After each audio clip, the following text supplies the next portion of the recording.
أعوذ بالله من الشيطان الرجيم. Assalamualaikum warahmatullahi wabarakatuh. Alhamdulillahirabbil alamin.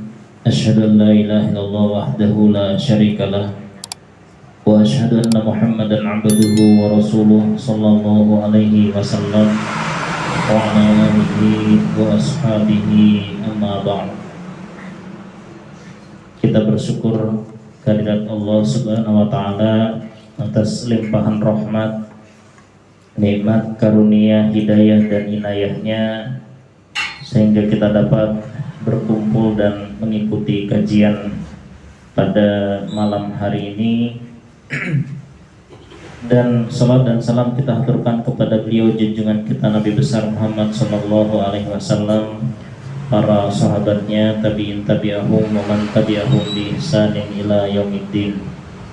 Dan atas kehadiran saudara-saudaraku sekalian, bapak-bapak, mas-mas yang dirahmati oleh Allah, terima kasih atas kehadirannya. Pada malam hari ini kita akan melanjutkan kajian kitab Al-Arba'un fi Mabanil Islami wa Qawaidil Ahkam.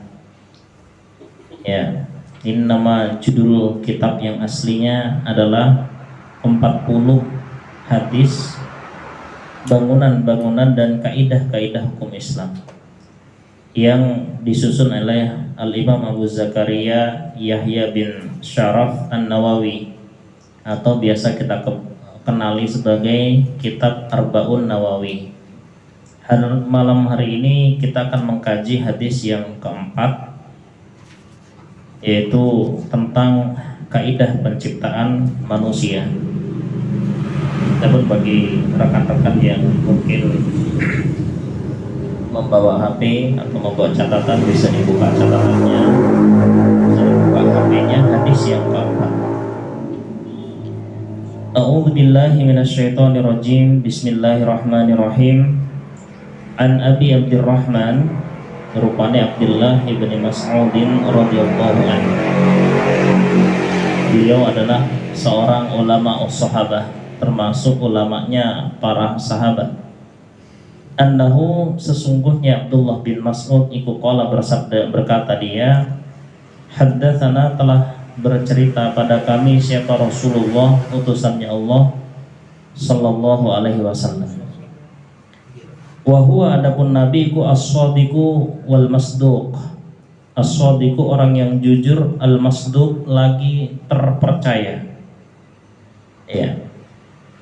Ucapan Abdullah bin Mas'ud mengatakan wa huwa as-shadiqu wal masduq ini untuk menjelaskan bahwa nabi ini adalah orang yang harus dipercaya karena dia adalah utusan, dia adalah Rasul Allah yang tidak mungkin berbohong, tidak mungkin mengarang. Karena hadis yang akan disampaikan adalah hadis sesuatu yang tidak mampu dijangkau oleh akal manusia, tidak mampu dijangkau oleh logika manusia. Dalam urusan akhirat, dalam urusan gaib, tidak harus logika kita memahami. Ya, maka di sini Abdullah bin Mas'ud menjelaskan bahwa Nabi adalah as-shadiq wal masduq, orang yang jujur dan terpercaya. Sehingga apapun yang disampaikannya, meskipun akal kita tidak mampu membuktikan, harus kita percaya bahwa itu akan terjadi. Ya. Dan ini adalah salah satu serpihan hidup kita. Jadi kita dalam hidup itu akan melewati beberapa alam. Di antaranya adalah alam arwah, sudah kita lewati. Alam kandungan yang akan dibahas pada malam hari ini. Kemudian alam dunia yang sekarang kita jalani, dan alam kubur yang menanti kita, serta alam akhirat yang kita tuju. 5 ini adalah alam yang akan kita lewati. Nah, pada malam hari ini Nabi akan menjelaskan tentang satu serpihan hidup kita, yaitu alam kandungan. Dan ini sudah kita lewati, namun kadang-kadang belum kita pahami. Rasulullah Shallallahu Alaihi Wasallam bersabda bahwa inna ahadakum, sesungguhnya salah satu kalian, iku yujma'u, akan dikumpulkan apa khalquhu, penciptaannya, fi batoni ummih, di perut ibunya, arba'ina yauman, 40 hari, nutfatan, sebagai nutfah. Nutfah ini saripati atau kita sebut dengan sperma. Jadi pada saat terjadi pembuahan oleh seorang laki-laki kepada istrinya, maka nutfah itu akan berdiam, kalau dalam ilmu kedokteran, akan berusaha masuk dan membuahi. Dari ribuan sel sperma, itu yang masuk hanya mungkin 1 atau 2. Kalau 2 berarti kembar. Oh, enggak. Jadi hanya 1 yang masuk kemudian membuahi, maka itu akan berdiam di rahim seorang wanita selama 40 hari. Nah, berarti ini bukan manusia. Thumma, kemudian yakunu, akan ada siapa ahad, alaqatan, segumpal darah, mithla dzalik, semisal demikian itu. Lalu sperma yang tadi masuk setelah 40 hari berupa mani, maka 40 hari kemudian dia berubah menjadi segumpal darah. Segumpal darah ini kalau dalam ilmu kedokteran seperti cacing. Ya, dia gumpalan darah seperti cacing kecil-kecil begitu. Jadi bukan darah menggumpal kayak begitu, enggak. Dia gumpalan darah, tapi sudah mulai ada tanda-tanda kehidupan. Nah, tsumma yakunu, lalu akan ada dia mudghatan, segumpal daging. Daging ini, darah yang tadi itu berubah menjadi daging, dan daging itu hanya sebesar suapan nasi, suapan tangan kita, sak gumpal gitu, sak kepol. Barulah kemudian ya, tsumma, kemudian yursalu, akan diutus ilaihi, padanya, sopo al malaku, malaikat. Lalu 40 kali 3 berarti 120. Ya, 40 kali 3 berarti 120. Kalau diharikan berarti 4 bulan. Karena 1 bulan itu 30 hari kurang lebih. Jadi 120 bagi 3 berarti 4 bulan. Nah, baru kemudian 4 bulan itu Allah mengutus malaikat, fayanfahu fihi ar-ruh, maka Allah meniupkan ruh di dalamnya. Maka ada kaidah ya, kalau orang itu usia kandungannya belum sampai 4 bulan, maka itu belum manusia. Sehingga kalau belum manusia, seandainya keguguran di situ, maka dia tidak dianggap sebagai manusia. Dia tidak dikafani, tidak disolati, karena dia bukan bagian dari, belum jadi manusia. Namun kalau sudah lebih dari itu, sudah 4 bulan lebih, barulah kemudian dia disolati dan sebagainya. Karena belum berbentuk. Nanti kalau sudah berbentuk, biasanya meskipun sebesar gumpalan, namun dia akan punya jari-jari dan sebagainya, sudah berbentuk seperti layaknya manusia meskipun sangat kecil. Maka ada kaidah ulama, meskipun ini juga perbedaan dalam ilmu fikih, ketika seseorang berbahaya dalam hidupnya, artinya misalnya kehamilan seseorang ini dikhawatirkan kalau dia hamil justru akan membahayakan, maka digugurkan di usia sebelum 4 bulan itu boleh.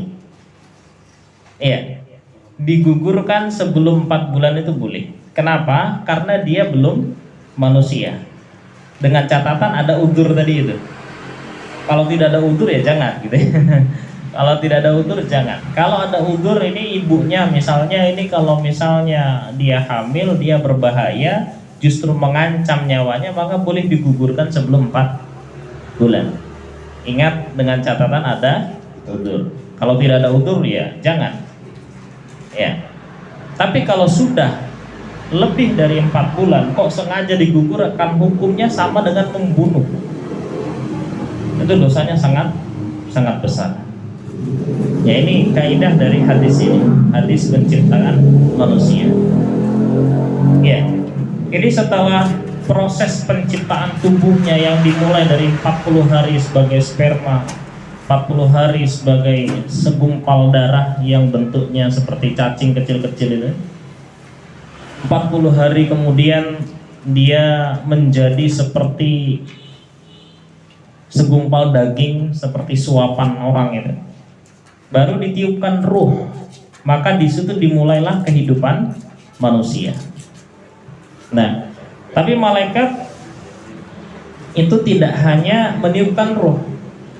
Wa yu'maru, dan diperintah siapa malaikat bi arba'i kalimatin, dengan 4 kalimat atau 4 kata.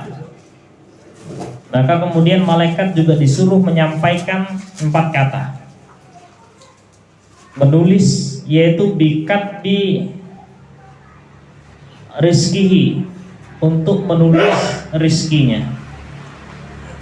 Hadirin yang dimuliakan oleh Allah, rizki kita itu sudah ditulis oleh malaikat atas perintah Allah, atas takdir Allah, sehingga tidak mungkin berkurang, tidak mungkin direbut orang, tidak mungkin kemudian tertukar. Dan rizki ini ada 2 jenis yang kadang-kadang kita tidak terlalu memahami. Rizki itu ada 2 jenis sebagaimana makanan, yaitu rizki jasmani dan rizki rohani. Ya, rizki jasmani itu adalah makanan seperti yang ada di hadapan panjenengan, itu namanya rizki jasmani. Tujuannya mencari rizki jasmani adalah untuk memelihara jasad kita agar kita kuat dalam beribadah kepada Allah. Dan ini sudah ditentukan. Ada hadis yang menyatakan tidak akan mati seseorang sebelum rezekinya habis. Jadi kalau orang itu sudah rezekinya habis ya maka mati. Cerita di Kalimantan ya. Orang itu berkebun di hutan belantara. Kalimantan kan tempatnya hutan gitu ya. Ternyata di kebunnya itu terdeteksi ada batu bara.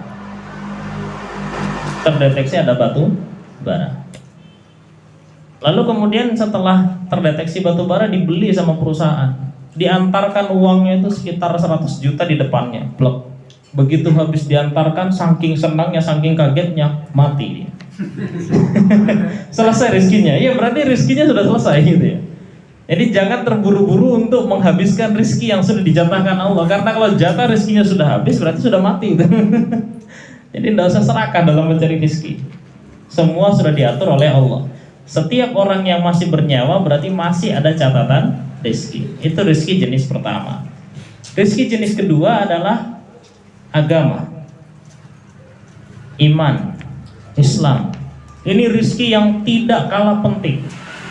Kalau jasad kita rezekinya adalah makanan untuk menjaga kehidupan kita di dunia, sedangkan rezeki berupa iman, ilmu, agama, kefahaman, itu adalah rezeki yang bisa menjaga kita dunia dan akhirat. Maka kita harus berusaha untuk mencari ini, mencari rezeki yang jenis kedua. Bahkan seorang ulama mengatakan kewajiban untuk mencari rezeki berupa ilmu syar'i itu jauh lebih penting, jauh lebih wajib daripada kewajiban kita mencari rezeki untuk jasad kita. Kenapa? Rezeki untuk jasad kita hanya kita gunakan untuk hidup. Setelah kita hidup selesai. Tapi rezeki untuk iman kita akan berguna mulai dari dunia sampai akhirat. Hanya saja banyak manusia yang terlena, kewalik, menghabiskan pagi, siang, sore, malam untuk mencari rezeki dunia, untuk rezeki badan, tapi lupa mengisi, banyak lalai, bahkan terlalu banyak alasan untuk tidak mencari rezeki berupa iman. Naudzubillah min dzalik. Dan itu sudah ditulis oleh Allah Subhanahu wa taala. sudah ditulis oleh malaikat. Masih ketika kita masih 4 bulan di dalam kandungan ibu, sudah dijelaskan nanti rizki duniamu segini, rizki akhiratmu seperti ini. Ya, mudah-mudahan kita termasuk diberi rizki dunia dan rizki iman yang berlimpah oleh Allah Subhanahu wa Ta'ala. Yang kedua adalah wa ajalih, dan ajalnya. Ajal itu kontrak hidup di dunia. Dalam beberapa ayat dijelaskan bahwa seseorang itu akan mendatangi tempat kematiannya. Kemarin hari Sabtu Pak ya? Hari apa kemarin? Rebu. Ada murid saya, murid SMA itu di sini rumahnya. Gak tahu kok. Hari Jumat Pak ya? Iya, hari Jumat. Malam jam 12.00 kecelakaan di Telogo sana. Orang sampai bertanya, lu lapo neng Telogo, rumahnya di sini. Sore itu masih ketemu dengan guru-guru untuk persiapan upacara besok. Iya. Kalau orang berpikir secara logika, kenapa kok orang itu ke sana? Jadi ketika pulang dari ngelayat itu guru-guru diskusi.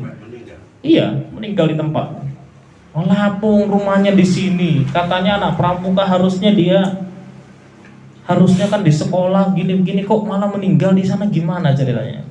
Jawaban saya simpel, itu memang ditakdirkan Allah. Seseorang akan pergi ke tempat dia ditakdirkan untuk mati. Ada aja urusannya. 2 tahun sebelumnya juga terjadi. Waktu sekolah, dia berizin pamit dari rumah sekolah, pergi ke Malang. Jam 2 sudah waktunya pulang sekolah, jam 1 dia ngebut pulang ke sini. Kecelakaan di Uling.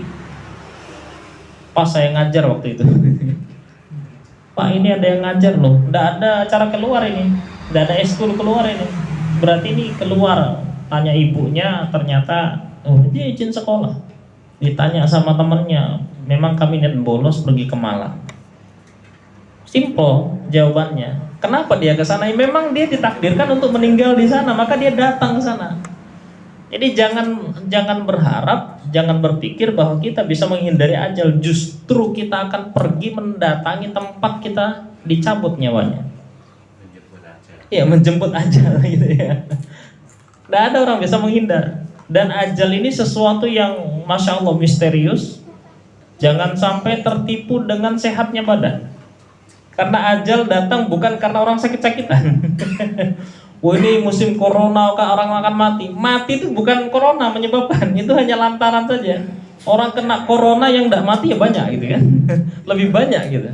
Tapi tidak banyak, tidak mati itu. Ya. Jangan tertipu dengan usia yang masih muda. Karena tidak ada ketentuan bahwa ajal itu akan mendatangi orang tua. Banyak orang muda yang mati duluan. Karena ajal itu bukan nomor urut, tapi nomor cabut. Jadi kapan waktunya dicabut, kena. Tanpa memandang usia, kesehatan, dan sebagainya. Ya, ini sudah ditentukan oleh Allah di mana ajalnya, di mana tempatnya, kapan waktunya, dan bagaimana cara tercabutnya itu sudah ditentukan oleh Allah Subhanahu wa Ta'ala. Maka kita berdoa, mudah-mudahan kita mati dalam keadaan husnul khotimah. Tentang ajal ini ada sebuah hadis, namun belum saya cek apakah hadis ini sahih atau tidak, karena hadis ini termasuk hadis yang gharib. Gharib itu ada yang sahih kadang-kadang. Ketika Nabi Sulaiman duduk berhalakoh seperti ini, kemudian ada seorang yang tidak dikenali melihat pada seorang jamaahnya Nabi Sulaiman.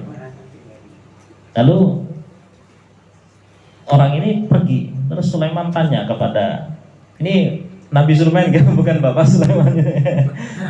Nabi Sulaiman bertanya kepada sahabatnya itu, kamu tahu nggak siapa yang ngeliatin kamu dari tadi? Nggak tahu saya, itu malaikat maut gitu. Kenapa saya dilihat itu? Berarti waktumu sudah dekat gitu. Wah, itu masya Allah, nek jenengan dibilangi gitu, kira-kira gimana ya? Langsung, kalau begitu saya akan pergi. Pergi kemana? Terus pokoknya yang tidak terjangkau. Saya pinjam kendaraan. Kebetulan kendaraan Nabi Sulaiman sudah ganti. Setelah Nabi Sulaiman tertinggal sholat asar, 1000 ekor kudanya disembelih semua. Digantikan oleh Allah kendaraan berupa angin. Nabi Sulaiman tuh kalau yang kuda ditempuh sebulan, dia sekejap udah nyampe karena kendaraannya adalah angin. Saya pinjam kendaraan Nabi Sulaiman. Mau kemana? Mau ke tengah laut. Berangkat ke tengah laut sana. Tujuannya supaya tidak dikenali, tidak dicari oleh malaikat. Nah, malaikat datang. Mana tadi temanmu? Ke tengah laut pakai angin. Lah itu yang bikin saya bingung katanya. Takdirnya itu tertulis mati di tengah laut. Lah kok sampai dalam waktu sesingkatnya dia masih di majelis kamu. Oh, berarti dia sudah sana ya, tinggal nyabut di sana. Itu menunjukkan orang akan mendatangi tempat kematiannya. Dimanapun Allah menuliskan waktu itu di rahim ibu ini, maka disitulah kita akan datang. Asik-asik di Indonesia, liburan ke Thailand, meledak bom di sana. Memang dia datangi ke sana. Ya. Itu orang mendatangi sana. Ada aja. Padahal orang yang mendatangi ajal itu tidak pernah menyangka bahwa dia akan mati ke sana. Ya. Tidak ada orang yang menyangka kemudian besok saya akan mati, enggak. Dia sama dengan kita bahwa kita besok tidak punya pikiran besok mati kan. Pikiran kita besok aku bangun, aku akan aktivitas ini. Sama persis dengan orang-orang yang meninggal itu. Mereka tidak pernah membayangkan besok akan mati. Ya. Pikirannya masih aktivitas. Nah, ini sudah ditentukan oleh Allah. Yang selanjutnya adalah wa amalihi, dan amalnya. Baik amalnya itu adalah amal baik dan amal buruk. Maka kalau menjelaskan tentang amal seseorang, jangan mencela orang yang beramal jelek. Celah saja amalnya gitu ya. Kenapa? Karena orang yang beramal jelek itu adalah takdir dari Allah. Ya, karena orang yang beramal jelek itu juga takdir dari Allah. Syukur-syukur kita tidak ditakdirkan beramal yang jelek. Dan yang terakhir adalah wasaqiyun au sa'idun. Apakah dan celakanya dia atau beruntungnya dia. Artinya dia akan menjadi orang yang mati dalam keadaan husnul khotimah sehingga dimasukkan ke dalam surga, atau dia menjadi orang yang mati dalam keadaan su'ul khotimah dan dimasukkan ke dalam neraka. Naudzubillah min dzalik. Fa wallah, maka demi Allah, kata Nabi, alladzi la ilaha illa la ilaha ghairuh, yang tidak ada Tuhan yang patut disembah selainnya. Inna ahadakum, sesungguhnya salah satu kalian iku la ya'malu bi amali ahlil jannah, niscaya akan beramal dengan amalan ahli surga, hatta ma yakunu bainahu wa bainaha illa dhira'un, sehingga tidak ada di antara dia dan antara surga kecuali 1 dhira'. Artinya dia beramal itu betul-betul, ini ada 2 jenis penjelasannya. Ada yang menjelaskan bahwa dia beramal dilihat oleh manusia, dia betul-betul ahli surga, ahli ibadah dan sebagainya. Namun ternyata hatinya tidak karena Allah. Ini bisa terjadi. Seperti hadis yang juga pernah saya jelaskan tentang ahli Quran, ahli sodako, ahli jihad, yang disaksikan oleh manusia waktu itu betul-betul dia ahli ibadah, beramal dengan amalan ahli surga. Tapi kemudian fayasbiku alaihi alkitab, maka dia didahului oleh catatan. Ya, dia didahului oleh catatan takdir yang ditulis di dalam rahim tadi. Fayamalu bi amali ahlin nar fayadkhuluha, maka dia beramal dengan amalan ahli neraka, maka dia masuk ke dalamnya. Yang pertama tadi niatnya tidak karena Allah. Yang kedua memang dia karena Allah dan niat memang untuk masuk surga, tapi ternyata di akhir hayatnya dia menjadi orang yang su'ul khotimah. Dan ini banyak contohnya. Contoh di zaman Bani Israel ada seorang pendeta Yahudi yang luar biasa, ahli ibadah.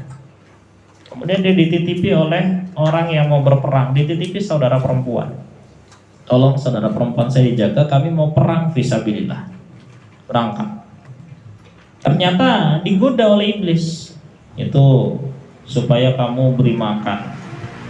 Kasih makan awalnya, terus naik. Masa cuma dikasih makan, ajak ngobrol dong. Diajak ngobrol. Akhirnya besoknya masa dari luar, masuk dong ke dalam kamarnya. Masuk ke dalam kamarnya, masa cuma begitu pegang, akhirnya sampai terjadi zina. Setelah terjadi zina didatangi oleh setan. Itu sudah zina. Dia akan keluar-keluar, namamu akan rusak. Coba kamu bunuh saja. Akhirnya dibunuh betul, dibunuh, dikubur di situ. Selesai, saudaranya datang bertiga. Kemana? Mohon maaf, dia sakit, saya tidak, Allah mencabut nyawanya. Ternyata iblis yang tadi memang niatnya merusak ini ya. Jadi begitu saudaranya pulang, iblis datang dalam mimpi, karena iblis bisa masuk dalam mimpi kita. Datang di dalam mimpi menjelaskan bahwa sebenarnya pendeta itu sudah memperkosa adikmu, kemudian sudah melahirkan. Ketika sudah melahirkan, dia kemudian dibunuh dan dikubur di situ. Awalnya tidak ada yang percaya, saudaranya juga tidak percaya. Ternyata didatangi sampai 3 malam berturut-turut. Ketika sudah didatangi sampai 3 malam berturut-turut, akhirnya ditanya betul, digali betul, ternyata di situ ada kuburan betul. Baru kemudian akhirnya dilaporkanlah pendeta ini ke raja. Nah, ketika dilaporkan dia ke raja, wah ini berarti harus dibunuh ini. Ketika dia mau dibunuh, datanglah iblis. Sekarang kamu sudah akan dibunuh oleh raja. Tidak ada yang bisa menyelamatkanmu kecuali saya. Kata iblis gitu. Apa yang harus saya lakukan? Ucapkan kalimat syirik, bahwa kamu tidak percaya pada Allah. Iya, saya tidak percaya pada Allah. Saya tidak baru dibunuh oleh raja. Ini yang dikatakan ini. Dia beramal baik, jadi pendeta, jadi apa gitu ya. Baik sekali. Namun ternyata di akhir hayatnya dia mengucapkan kalimat syirik. Naudzubillah min dzalik. Ini terjadi di zaman Bani Israel. Yang terjadi di zaman Nabi ada. Ya. Terjadi di zaman Nabi. Jadi ketika itu ada seorang yang dia ahli perang. Dimanapun dia ada peperangan, maka dia adalah di garis terdepan. Ketika dia di garis terdepan, dia selalu menang gitu kan. Kemudian sahabat mengatakan, wah kayaknya itu orang yang surganya paling tinggi, orang yang paling berani, orang yang kuat dan sebagainya. Nabi mengatakan tidak, huwa min ahlin nar. Dia termasuk penghuni neraka. Nabi berbicara demikian bukan karena berhayal, bukan, tapi memang diberitahu Allah bahwa itu termasuk penghuni neraka. Sahabat itu langsung kaget, loh, kalau orang seperti itu saja akan dimasukkan neraka, bagaimana dengan kami gitu? Semangatnya dia, perjuangannya dia itu lebih dari kami, itu kok dikatakan ahli neraka? Iya, tapi dia termasuk ahli neraka kata Nabi. Itu adalah informasi dari Allah kepada Rasulullah SAW. Akhirnya sahabat ini ya bingung, perang lagi loh, tapi dia perang lagi, iya, tapi dia ahli neraka kata Nabi. Akhirnya ada salah satu sahabat yang mengikuti. Ternyata benar, ketika terjadi perang, setelah terjadi perang dia akhirnya terluka. Dalam kondisi terluka itu kemudian dia membunuh dirinya, menusukkan pedang tembus ke punggungnya. Dia datang kepada Rasulullah, ya Rasulullah, shadaqata, engkau benar ya Rasulullah. Ternyata dia tadi setelah berperang dalam kondisi yang terluka parah, tidak kuat, dia bunuh diri. Maka Nabi mengatakan huwa min ahlin nar. Ini yang dikatakan kurang apa? Berjuang dalam medan perang. Orang semua menyaksikan dia akan masuk surga. Tapi kalau takdirnya dia masuk neraka, maka di akhir hidupnya dia akan melakukan sesuatu yang membuat dia masuk ke dalam neraka. Inilah pengertian hadis yang ini. Nah, kita lanjutkan, wa inna ahadakum la ya'malu bi'amali ahlin nar. Dan sesungguhnya salah satu kalian akan beramal dengan amalan ahli neraka. Hatta ma yakunu bainahu wa bainaha illa dhira'un.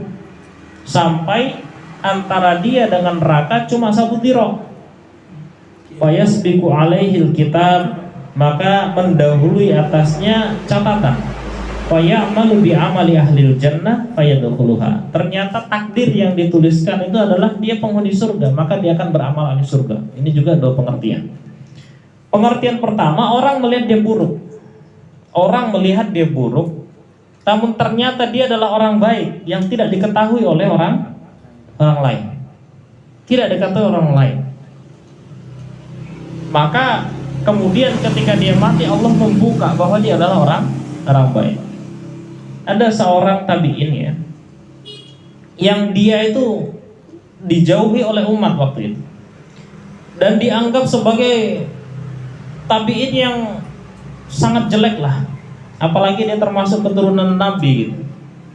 Apa kejelekannya? Tiap malam beli arak dan membayar pelacur. Tiap malam. Kira-kira yang jenengan tiap malam beli arak dengan bayar pelacur, kira-kira baik apa enggak orang ini? Welek ya. Welek. Tapi ternyata di akhir hayatnya, begitu sudah wafat beliau, baru Allah membuka betapa hebatnya dia. Dia membeli arak bukan untuk diminum, tapi untuk dibuka, untuk dibuang. Apa alasannya? Kalau sudah saya beli semua arak, tidak ada orang yang bisa beli arak lagi. Terus, kenapa dia membayar pelacur? Kamu berapa dibayar orang? Saya dibayar segini, udah saya bayar. Kamu pulang ke rumahmu, tidak usah melacur lagi. Dibayar semua pelacur oleh dia, dan berhenti. Banyak pelacur yang berhenti dari profesinya karena dia bayar. Masya Allah.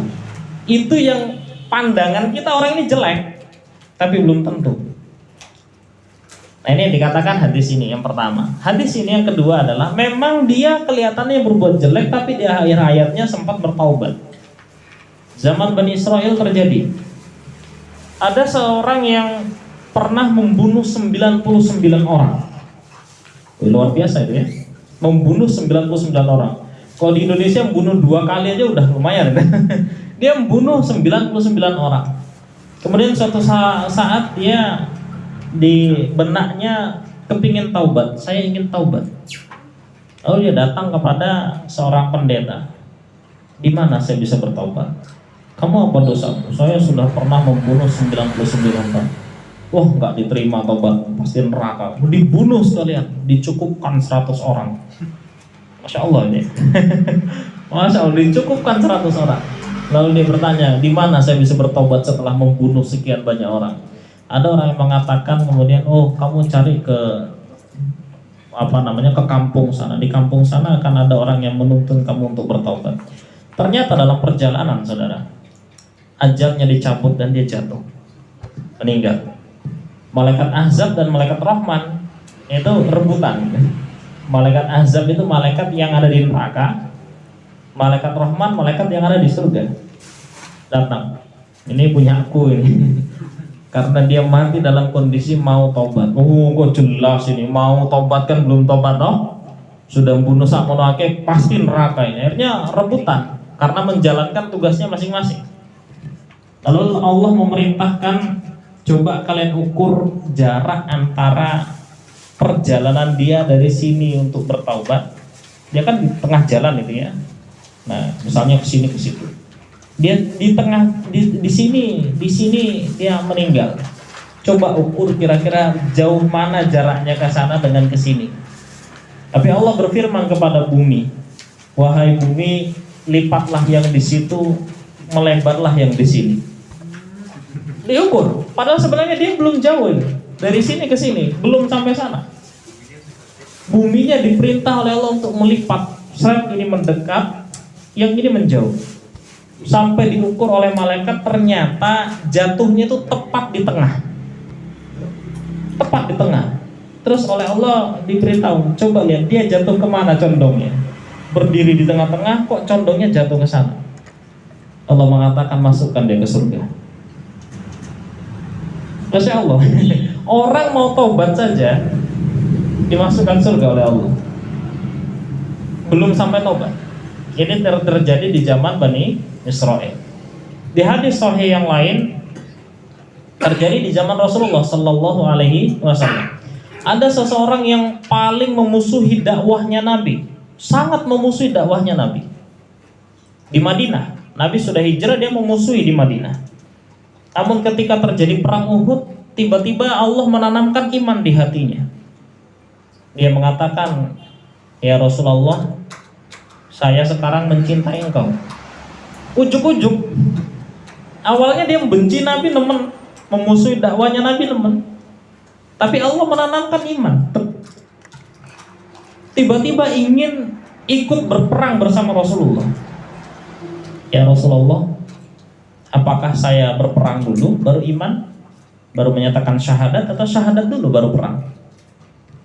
Kata Nabi, ya kamu syahadat dulu baru perang. Ternyata dia syahadat, setelah syahadat ikut perang. Setelah terjadi perang Uhud, yang jelas orang iman wafat 70 orang. Di antara para korban itu termasuk salah satunya dia. Nabi mengatakan, Masya Allah, ini orang yang beramal sedikit tapi langsung surga ya. Ini menunjukkan, saudara, ini menunjukkan bahwa hadis ini menjelaskan bahwa memang catatan kita untuk surga dan neraka itu sudah pasti, sudah ditentukan oleh Allah Subhanahu wa Ta'ala sejak kita di rahim ibu.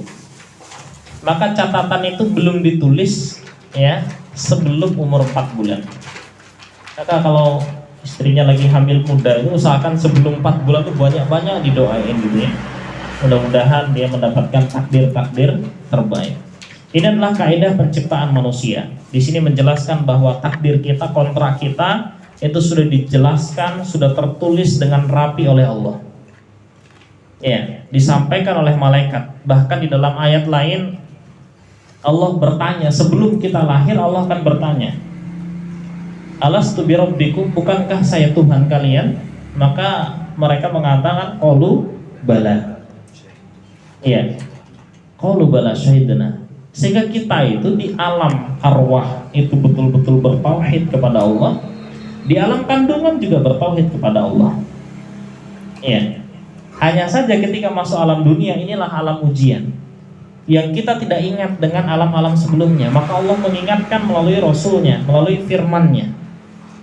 Ya, kita tidak ada yang ingat kan kejadian itu, tapi Allah mengingatkan bahwa kita pernah berjanji.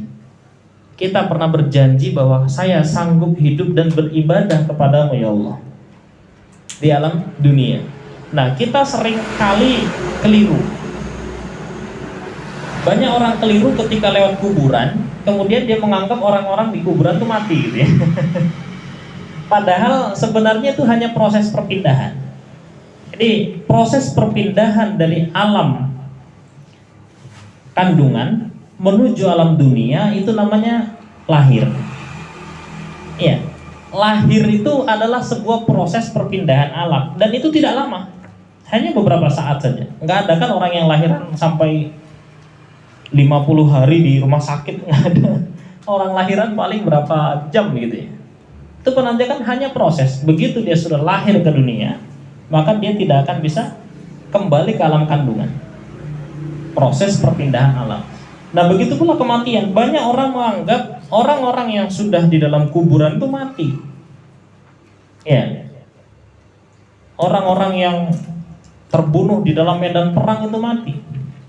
Padahal Allah berfirman, "Wala taqulu liman yuqatalu fi sabilillahi amwat, bal ahya'un walakin la tash'urun." Jangan kamu kira orang-orang yang terbunuh di dalam sabilillah itu mati. Mereka adalah orang-orang yang hidup dan diberi rezeki, tapi kamu tidak merasa. Nah, proses perpindahan dari alam dunia menuju alam barzah, alam kubur, inilah yang disebut mati. Jadi mati itu hanya sebuah proses.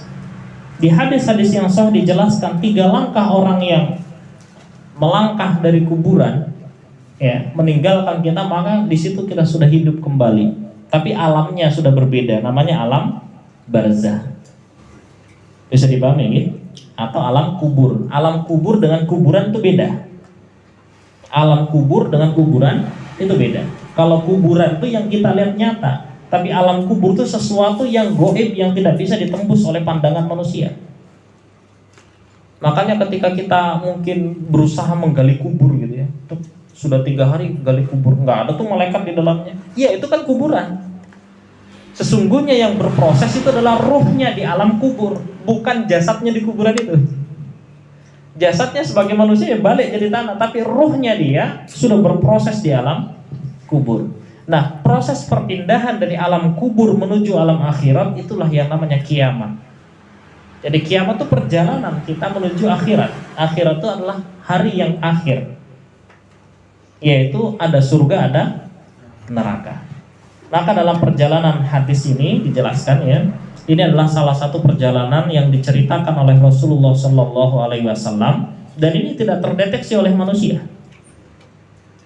Dokter itu bisa menentukan sesuai dengan alat gitu ya, ini laki atau perempuan. Tapi dokter tidak bisa menentukan ini kira-kira kapan matinya, rezekinya berapa, jodohnya siapa gitu ya, matinya bagaimana. Nggak ada ya, dokter nggak bisa mendeteksi. Dokter hanya bisa mendeteksi sesuatu yang di kandungan, tapi bukan yang di alam kandungan. Sekali lagi saya tegaskan, kandungan berbeda dengan alam kandungan.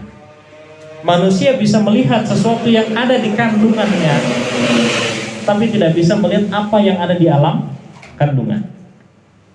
Manusia bisa melihat sesuatu di dalam kuburan, tapi tidak bisa mendeteksi sesuatu di alam kubur. Itu yang harus kita pahami, dan kita akan mengalami ini semua. Kita mengalami mulai dari alam arwah sudah kita alami, alam kandungan sudah kita alami. Sekarang kita alam dunia, dan kedepannya kita akan masuk ke alam barzah, lalu melalui lagi suatu alam yaitu kiamat, baru masuk ke akhirat. Mudah-mudahan Allah meneguhkan iman kita, menjadikan kita orang yang istiqomah di dalam keimanan, di dalam Islam, di dalam ihsan, kita mati dalam keadaan husnul khotimah dan bisa dimasukkan ke dalam surganya Allah. Syukran lah imamikum, jazakumullah khairan.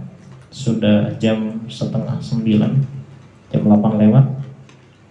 Pembahasan pada hadis yang keempat pada malam ini saya cukupkan. Biasanya ada diskusi bagi yang mungkin ada masukan, kritik, saran, tambahan, dan pertanyaan. Jazakumullah khairan, barakallahu fikum. Assalamualaikum warahmatullahi wabarakatuh. وكن راضيا لا تسخطن لشدة كما